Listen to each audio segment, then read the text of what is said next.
आप सभी को मैं अपना इस सुंदर प्रदेश में सबसे पहले आपका स्वागत करता हूं। और आज अरुणाचल प्रदेश के लिए बहुत ही एक हिस्टोरिक एक ओकेजन है। आज अरुणाचल प्रदेश के जो विधानसभा का रिजल्ट्स आउट हो चुका है और भारतीय जनता पार्टी ने एक रिकॉर्ड खड़ा किया है। पिछले 2019 में भारतीय जनता पार्टी ने 41 सीट से हम लोग विजेता हुआ था। इस बार 2024 के इलेक्शन में 46 वोट से भारतीय जनता पार्टी का विजेता हुआ है। तो सबसे पहले तो मैं अरुणाचल प्रदेश के जितने भी हमारा जनता है उन सभी को हम बहुत बहुत धन्यवाद एक्सप्रेस करते हैं अपना पार्टी के ओर से।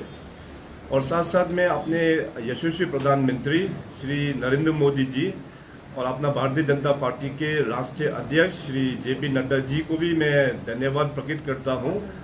पार्टी और अपना honourable prime minister Shri Narendra Modi ji के आशीर्वाद से जो डेवलपमेंट पिछले 8-10 सालों में अरुणाचल प्रदेश में हुआ है, ये उसी का ही एक रिफ्लेक्शन है। पब्लिक ने उस काम किया हुआ, पार्टी ने जो काम किया है उसको धन्यवाद देते हुए भारतीय जनता पार्टी को एक थम्पिंग मेजॉरिटी के साथ में इस राज्य में दोबारा भारतीय जनता पार्टी का सरकार बनाने का यहाँ में निर्णय जो है वो दे दिया है। तो डेवलपमेंट जिस हिसाब से पिछले 8-10 सालों में जो हुआ है आप सब लोग जानते हैं, क्योंकि आप लोग मीडिया बैकग्राउंड से हैं सभी लोग, और हमें उम्मीद है कि आप सब लोग कहीं ना कहीं अरुणाचल के बाकी क्षेत्र में भी आप लोग ट्रेवल किए होंगे। मैं आप सभी को अनुरोध करेंगे कि आप सभी लोग दोबारा एक बार फिर आप लोग जिन जिन एरियाज़ में आप लोग ने पिछले 4-5 साल या 8-10 साल पहले गए होंगे, इस बार फिर जाके देखिए कि ज़मीनी स्तर पर क्या डेवलपमेंट वहाँ पे हुआ है। बीजेपी सरकार केंद्र में आने के बाद अपना मोदी साहब ने जिस हिसाब से जो काम किया है, अरुणाचल प्रदेश टोपोग्राफिकली बहुत ही एक चैलेंजिंग एक राज्य है, उसका बावजूद भी यहाँ पे जो 10 साल में जो डेवलपमेंट बीजेपी सरकार ने जो दिया है, इट इज़ वेरी हिस्टोरिक। तो जनता काफ़ी खुश है। अपना यशस्वी प्रधानमंत्री जिस प्रकार से अरुणाचल और हमारा नॉर्थ ईस्ट के जनता को प्यार करते हैं, हमारे ऑनरेबल प्राइम मिनिस्टर साहब हमारे जनता का प्रॉब्लम्स को वो समझते हैं, उसको एड्रेस करते हैं। तो ये एक अच्छा एक इंडिकेशन है। अभी 4 तारीख में MPs का भी काउंटिंग होगा। तो आप सबको पता है कि अरुणाचल प्रदेश का दूसरा नाम है लैंड ऑफ राइजिंग सन, उगता सूरज का भूमि है। तो उगता सूरज का भूमि से भारतीय जनता पार्टी ने एक विजेता हम लोग ने प्राप्त किया है। इसी दिशा में अपना 4 तारीख में भी अपना भारतीय जनता पार्टी का सरकार दिल्ली में बनेंगे और अपना यशस्वी प्रधानमंत्री नरेंद्र मोदी जी का तीसरी बार प्रधानमंत्री बनना ये तय है। बहुत बहुत धन्यवाद। तीसरी बार मोदी जी अपना पार्टी बहुत डिसिप्लिन पार्टी है, इसमें हम लोग क्लेम नहीं करता है। अभी प्रोसेस कंप्लीट होने का बाद तो पार्टी अपना एक प्रोसेस होता है, वहाँ से एक सीनियर व्यक्ति को यहाँ भेजेंगे। इसके बाद पार्टी जो डिसाइड करेंगे वही मुख्यमंत्री बनेंगे। स्टेक क्लेम अभी क्योंकि MP का वोट 4 तारीख को काउंटिंग होने का बाद तो भी हमारा जितने भी जो जीते हुए MLA हैं वो लोग ईटानगर आएंगे। तो आने का बाद पार्टी फिर अपना प्रोसेस होगा, उसमें अपना BJP के लेजिस्लेटर्स पार्टी मीटिंग होने के बाद तब जाके स्टेक क्लेम करेंगे। सर, आप सीएम बनने के लिए कंटेंडर है ना, ये बस बाय डिफॉल्ट बन जाएगा? देखिए, मैंने कहा कि BJP एक बहुत ही एक डिसिप्लिन पार्टी है, ये अन्य पार्टी का जैसे नहीं है। इसमें पार्टी जो निर्णय लेता है उसको हम लोग फॉलो करना होता है। इसमें कोई भी उम्मीदवार नहीं होता है भारतीय जनता पार्टी में, कोई भी CM के उम्मीदवार। जी, ये निर्णय कब तक हो जाएगा? जैसे कहा हमने 4 तारीख का बाद ही, क्योंकि MLAs को आना होता है और MLAs का एक ऑफिशियल मीटिंग बैठना होता है, तो उसमें एक सीनियर व्यक्ति भी बैठेंगे पार्टी की ओर से। Sir, congratulations for the thumping victory in the state, but we have observed that few of your ministers also have faced a loss in the election, like Tabadevi sir. So what could be the reason that BJP's candidate also losing election despite the very good position in the state as in terms of development of other activities? कुछ क्षेत्र में देखिए, अभी वहाँ के local dynamics अलग होता है। आप सब भी जानते हैं कि यहाँ ट्राइबल पॉलिटिक्स में कहीं कि अपना क्लैन बेस भी हो जाता है। तो इस प्रकार करके कहीं कहीं हम लोगों को हार का भी देखना पड़ा। मगर सेइंग सो पार्टी के लिए आने वाला दिनों में अच्छा रहेगा। भले ही कुछ सीटों में हमारा MLAs हार गया है पार्टी का, मगर अपना MP वोट में आप लोग देखिएगा कि पब्लिक लोग पूरा एमपी में अच्छा से दोनों सीट में ईस्टर्न वेस्टर्न दोनों में एमपी में ही डालेंगे। Sir, what are the chances of having a female cabinet minister in this thing? Right now I can't comment on this because BJP is a very disciplined party. So after formation of government, then only it can be decided. Your ally partners have also won, so will you take them also on board in the government? अभी तक party का ओर से कुछ अभी बाकी जो party का उम्मीदवार जिन्होंने जीता है कुछ ऐसे मैसेज तो आया नहीं है। That party will take a call.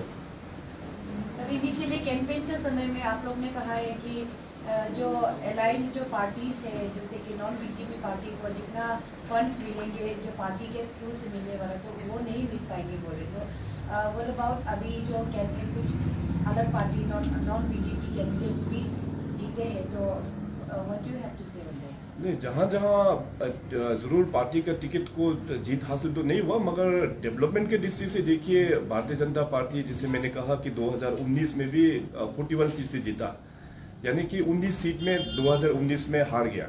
तो इस बार हम लोगों का सीट बढ़ के अभी हो गया है 46, तो 14 सीट में बीजेपी हारा हुआ है। इसका मतलब ये नहीं है कि डेवलपमेंट उस 14 सीट कॉन्स्टिट्यूंसीज में नहीं होगा, वो सरकार का रिस्पॉन्सिबल होता है, सरकार सबका होता है, डेवलपमेंट जरूर करेंगे।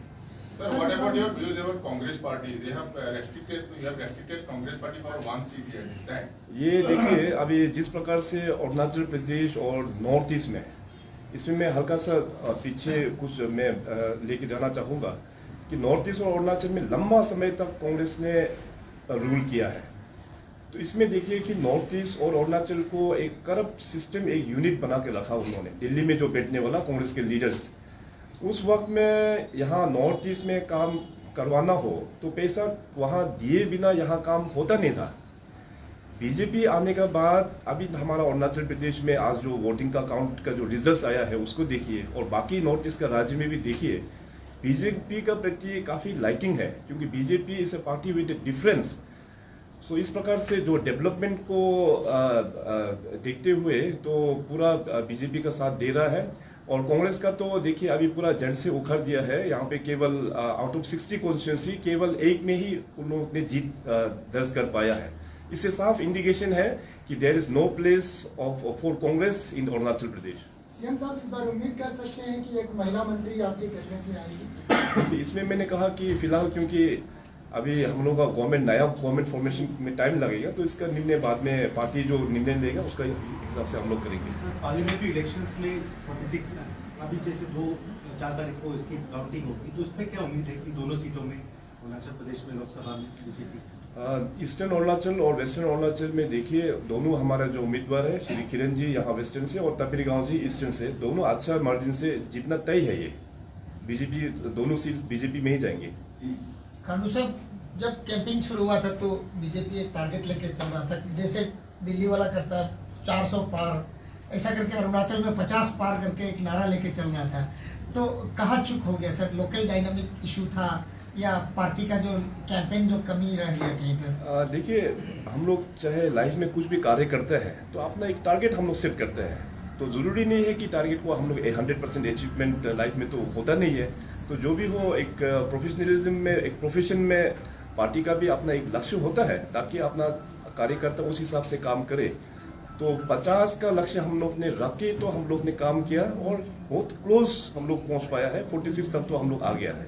2016 से हम लोग देख के जा रहे हैं, पेमा खांडू जो बोलता है करता है, इस बार भी कुछ कमाल करेगा होगा अरुणाचल के लिए आप? अभी ऑलरेडी पार्टी की ओर से हम लोग ने संकल्प पत्र ऑलरेडी मैनिफेस्टो हम लोग ने रिलीज चुनाव दौरान में हम लोग ने किया हुआ है। आने वाला भारतीय जनता पार्टी के जो सरकार चलेगा उसी दिशा में चलेंगे। हम लोगों का जो संकल्प पत्र है उसका आधार पर हर एक सेक्टर्स में हम लोग काम करेंगे, ये बीजेपी पार्टी का ये वादा है। पेमा साहब एग्जिट पोल में 350 से ज्यादा मिनिमम दिखा रहे हैं बीजेपी की सरकार के लिए, सहमत है आप इस बात से किस आधार पर? अभी देखिए 4 तारीख को पता चलेंगे, देश के जनता जो फैसला करेंगे उसको हम लोग पूरा सर झुका के नमन करके एक्सेप्ट तो करना ही है। सर वन मोर क्वेश्चन, कुछ लोगों ने जो बीजेपी की टिकट नहीं मिले वो लोग अलग पार्टी से कंटेस्ट किया। सो during the campaign you were mentioning that there is no place for other parties except BJP, लेकिन अब फिर वो लोग तो जीत गए तो उन लोगों की कहना कि फिर भी डील है बीजेपी, फिर भी डील है पेमा खांडू, तो आप उन लोगों को शामिल करेंगे और फिर से दोबारा अपोजिशन लेस गवर्नमेंट होगी? ये आज जो 60 कॉन्स्टिट्यूंसीज में बीजेपी का जो 46 जीत हुआ, इसके अलावा जो अन्य जो पार्टी अलग अलग पार्टी वेरियस रीजनल पार्टीज में अराउंड 14 सीट्स जो गया है, तो ओरिजिनली तो वो लोग भी बीजेपी का ही था, सीट टिकट नहीं मिला, कुछ लोग ने छोड़ के फिर अलग पार्टी में जाकर टिकट ले लिया। मगर देखिए politics is an profession, so Bharatiya Janata party काफ़ी एक मेच्योर पार्टी है और बहुत एक प्रोफेशनल एक पार्टी है। तो इस प्रोफेशनल पार्टी में ऐसे नहीं होते कि आपका मन चाहा जॉब चाहे छोड़ के चला जाओ, जॉब चाहे फिर आके ज्वाइन कर लो। तो ये इससे क्या होता है कि अपना पार्टी का डिसिप्लिन भी खराब होता है। तो ऑलरेडी पार्टी का ये निर्णय पहले से ही लिया हुआ है कि अलग अगर कोई भी दूसरा पार्टी से जीत के आएंगे उसको भारतीय जनता पार्टी में शामिल नहीं करेंगे। सर, एक क्वेश्चन मेरे तरफ से, रिसेंटली जो एक न्यूज़ चल रहा था, प्रेस कॉन्फ्रेंसेस काफ़ी हुआ उसको लेके बैक टू बैक, जहाँ पे बीजेपी का जो एक्चुअली बीजेपी मंडल ने एलिगेशन दिया था कि वहाँ पे case for job scheme, case for vote हो रहा है बोल के एलिगेशन दिया था एक्चुअली कॉन्स्टिट्यूंसी को लेके। तो वहाँ पे अभी SIC केस अंडरटेक कर रहा है और इन्वेस्टिगेशन भी जारी है एज पर द SIC। तो ऐसे like what do you have to say on this कि इसमें ऑलरेडी बीजेपी ने ऑलरेडी कंप्लेन तो दर्ज किया है, तो उस कंप्लेन को देखते हुए सरकार ने ऑलरेडी मैटर को SIC में हम लोग ने हैंड ओवर कर दिया है। सो जॉब फॉर वोट का जो सिलसिला है already matter is under investigation. सरकार की ओर से मैं आप सभी जो मीडिया दोस्तों आप सभी को ये बोलना चाहेगा कि इसमें जो भी कल्प्रिट है उसको एज पर नॉर्म्स उसको सजा भी ज़रूर मिलेंगे। धन्यवाद।